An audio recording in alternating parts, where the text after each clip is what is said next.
Assalamualaikum warahmatullahi wabarakatuh. Bertemu lagi di pembelajaran pengantar akuntansi 1. Hari ini kita akan bahas mengenai persamaan akuntansi. Persamaan akuntansi digunakan untuk melihat hubungan atau keseimbangan antara kekayaan yang dimiliki oleh suatu organisasi atau yang bisa disebut dengan harta dengan sumber pembelanjaan yang bisa berasal dari pemilik atau yang disebut dengan modal dan sumber pembelanjaan yang berasal dari kreditur atau yang disebut dengan hutang. Jadi di sini kita bisa lihat ya bahwa persamaan akuntansi ini adalah hubungan atau keseimbangan ya. Keseimbangan antara harta dan sumber pembelanjaannya dari mana, seperti itu ya. Jadi hartanya di sini bisa dilihat perusahaan ini punya apa ya, dia punya harta apa saja dan perusahaan tersebut dapat uangnya dari mana ya. Jadi antara harta dan sumber pembelanjaannya gitu ya. Jadi hanya pertanggungjawaban. Contoh ini adalah si Ujang ya. Nah, di sini bisa dilihat ya, Ujang punya jagung. Nah, jagungnya ini dapat dari mana? Dia beli dari tabungannya sendiri. Lalu Ujang punya pizza ya, pizzanya dapat dari mana nih uangnya? Ternyata dari ngutang dulu ke pedagang pizza ya. Lalu Ujang punya burger ya. Nah, burgernya dapat dari mana nih? Oh, ternyata sama ya, ngutang dulu ke pedagang burger. Jadi di sini adalah hanya pertanggungjawaban ya, pertanggungjawaban dari harta yang dia miliki dan sumber pembelanjaannya dari mana. Lalu di sini kita bisa lihat untuk contoh suatu perusahaan. Perusahaan ini memiliki apa saja? Perusahaan memiliki harta berupa uang cash senilai 100 juta. Dari mana nih uang cashnya? Oh, dari pemilik perusahaan. Lalu perusahaan punya kendaraan senilai 500 juta. Ternyata 150 jutanya dari pemilik perusahaan dan sisanya 350 juta dari hutang ke dealer X. Perusahaan memiliki peralatan senilai 10 juta yang berasal dari mana? Dari hutang ke toko A senilai 10 juta. Jadi perusahaan memiliki senilai 610 juta dan uangnya dari mana juga sama ya, senilai 610 juta. Nah, bisa kita lihat ya di sini ya, harta yang dimiliki perusahaan ada berupa uang kas 100 juta, berupa kendaraan 500 juta dan berupa peralatan senilai 10 juta. Total harta yang dimiliki oleh perusahaan adalah 610 juta. Berasal dari mana saja nih harta perusahaan? Oh, ternyata berasal dari hutang, yaitu hutang ke toko A 10 juta dan hutang ke dealer X 350 juta ya. Jadi hutangnya ada 360 juta dan modalnya 250 juta ya. Nah, di sini jadi totalnya, jadi sumber pembelanjaannya adalah dari hutang 360 dan dari modal 250 juta. Jadi totalnya 610. Makanya jadi seimbang ya, dan pasti akan selalu balance ya, karena itu hanya pertanggungjawaban dari harta yang dimiliki oleh perusahaan. Sumbernya dari mana? Sumbernya dari dua ya, yaitu bisa dari modal pemilik dan dari hutang ya, dari pihak kreditur. Di sini kita bisa lihat ya, aset adalah kekayaan yang dimiliki oleh perusahaan. Lalu sumber pembelanjaan adalah modal yang digunakan perusahaan untuk membiayai operasional perusahaannya ya. Nah, sumber pembelanjaan ini ada dari mana saja? Ada dari pemilik, yaitu modal ya, dan sumber pembelanjaan yang berasal dari kreditur ya, yaitu hutang ya. Jadi ada dua sumber pembelanjaan. Nah, lalu di sini kita bisa melihat hubungan ya dari persamaan akuntansi ini antara kekayaan dan sumber pembelanjaan. Ya, sumber pembelanjaan yang berasal dari dua ya tadi ya, liabilitas dan ekuitas, yaitu kewajiban dan modal ya. Nah, di sini modal ini dipengaruhi oleh laba atau rugi perusahaan ya, laba atau rugi dari kegiatan operasional perusahaan. Jadi nantinya itu ketika perusahaan mengalami laba, maka ekuitasnya pun akan bertambah gitu ya. Nah, ketika perusahaan mengalami kerugian, maka modalnya pun akan berkurang. Jadi kerugian dan laba perusahaan itu mempengaruhi modal perusahaan ya, karena yang sebelumnya pernah dibahas, yaitu mengenai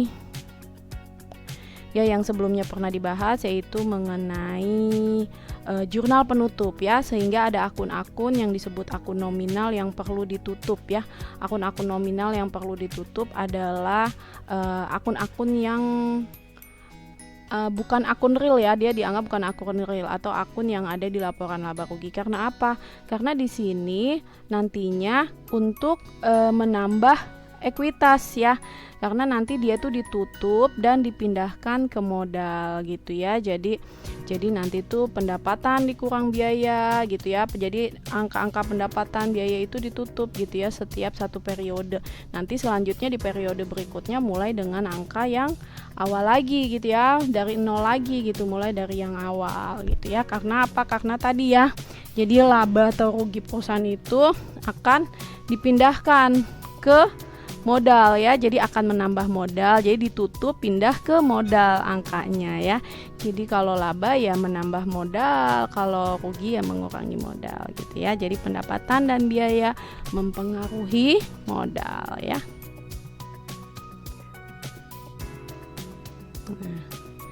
Lalu di sini kita dapat persamaan akuntansi, yaitu aset sama dengan liabilities plus equity ya. Jadi harta sama dengan kewajiban plus modal ya.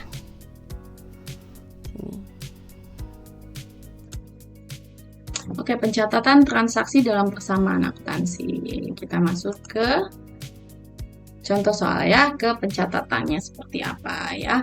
Pati melakukan penyetoran modal sebesar 50 juta pada tanggal 1 Januari 2020. Berarti artinya adanya penambahan uang kas ya. Uang kasnya berasal dari mana tuh 50 jutanya? Oh, dari pemilik modal. Berarti artinya asetnya bertambah berupa uang kas dan modalnya juga bertambah ya 50 juta ya. Kas bertambah 50 juta, modal bertambah 50 juta. Lalu transaksi yang kedua, 5 Januari PO Barokah meminjam uang kepada bank. Nah, dia mendapat modal tambahan nih, dapat uang kas tambahan gitu ya. Dia dapat uang kas tambahan yang asalnya berasal dari mana uangnya tersebut?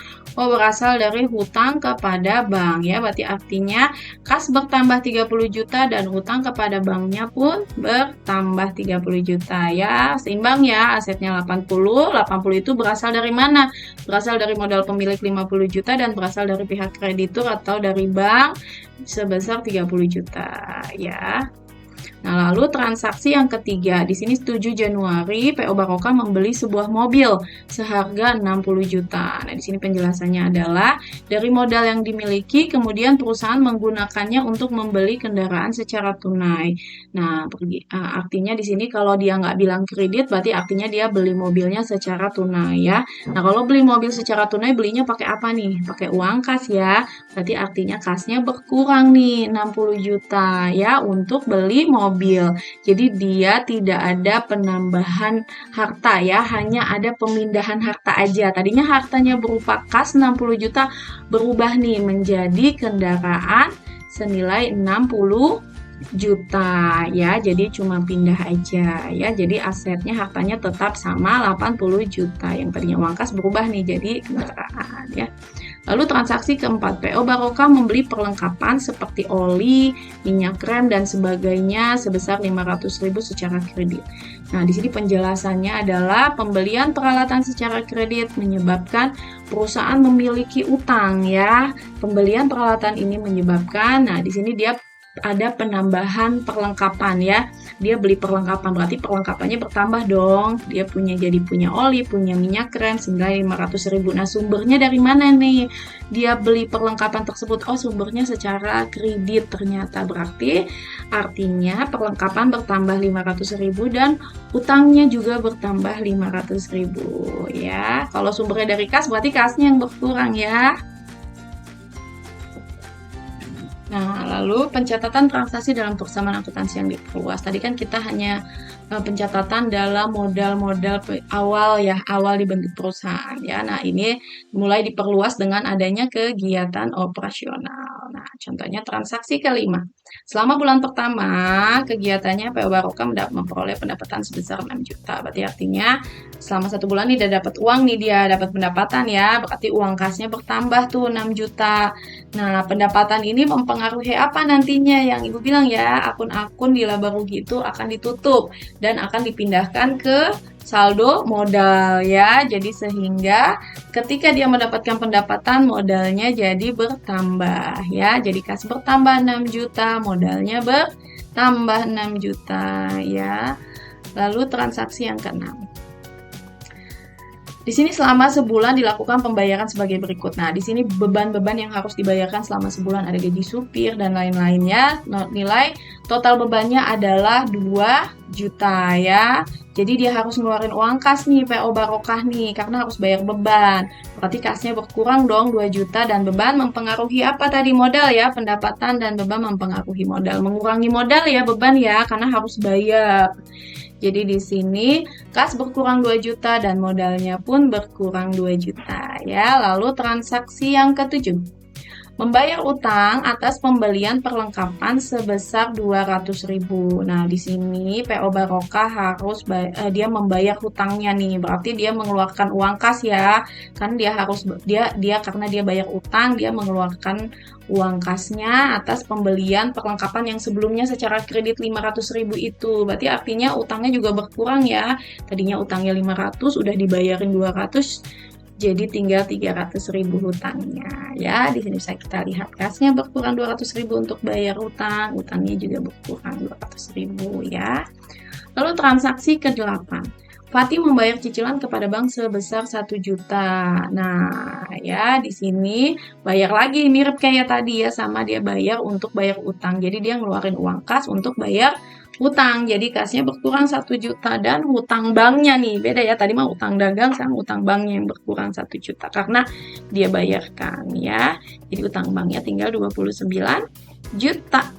Nah, lalu transaksi ke-9. Fatih mengambil uang sebesar 500.000 untuk keperluan pribadinya. Berarti kasnya berkurang dong karena diambil nih 500.000 dan modalnya juga berkurang dong karena dia ngambil tuh, sebelumnya dia nyetorin modal, sekarang dia ambil modalnya 500.000 untuk keperluan pribadi ya, untuk keperluan pribadi. Jadi sehingga kasnya berkurang dan modalnya berkurang. Tapi ini tidak boleh diakui sebagai beban ya, karena bukan untuk kegiatan operasional perusahaan ya. Lalu transaksi terakhir. Pada akhir bulan nilai perlengkapan yang masih tersisa 300.000 ya. Jadi diketahui nih di awal itu memiliki perlengkapan sebesar 500.000. Nah, sisanya tinggal 300. Berarti udah berapa yang habis itu perlengkapannya habis dipakai? Oh, berarti sudah 200.000 yang dipakai ya. Sehingga diakui sebagai beban perlengkapan ya, dibebankan ya karena itu ada hubungannya sama kegiatan operasional ya, dia perlu minyak rem dan lain-lainnya tersebut yang tadi dibeli perlengkapan ya. Jadi sehingga dia masuk ke beban perlengkapan diakuinya. Nah, asetnya berupa perlengkapan berkurang ya. Jadi tadinya aset perlengkapannya 500, sisanya tinggal 300, berkurang 200.000 ya. Dan modal juga berkurang karena adanya beban perlengkapan ya. Nah, 200.000 juga. Nah, ini bisa dilihat nih. Nah, dari transaksi pertama sampai transaksi ke-10 ya. Nah, di sini bisa dilihat keseimbangan antara aset sama dengan liabilitas ditambah modal pemilik. Jadi aset sama dengan kewajiban ditambah modal ya. Di sini sama ya, asetnya 82.600.000, kewajiban plus modalnya juga sama ya. Nah, di sini menyusun laporan keuangan dari persamaan akuntansi.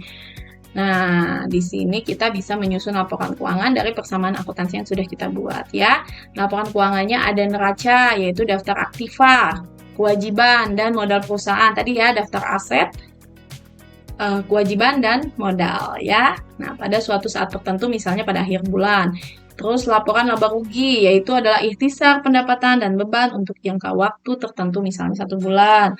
Lalu ada laporan perubahan modal. Nah, ini ya dipindahin nih nanti.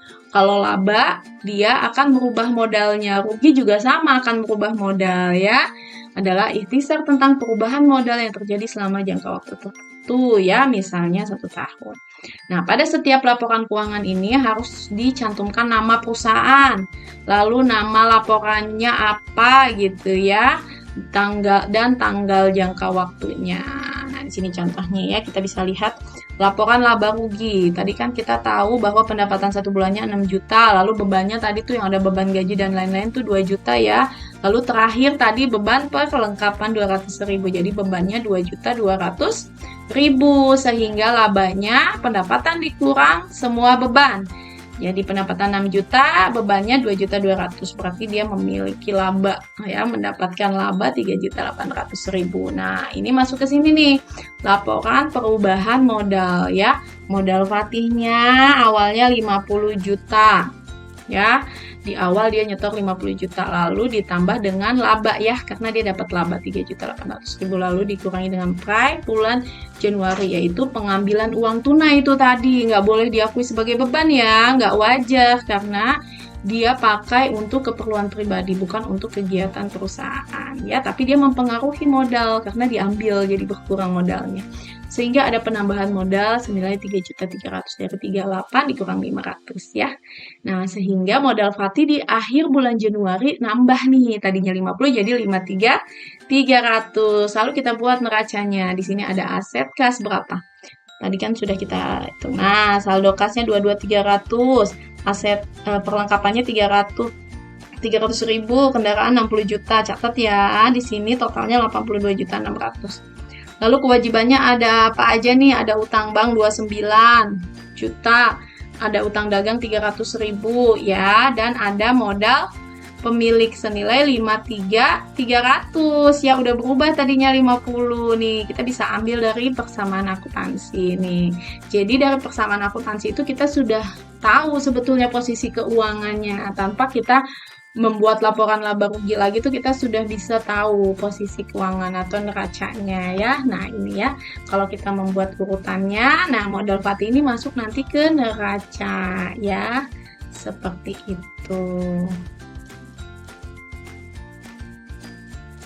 Oke, sekian pembelajaran mengenai persamaan akuntansi. Terima kasih. Wassalamualaikum warahmatullahi wabarakatuh.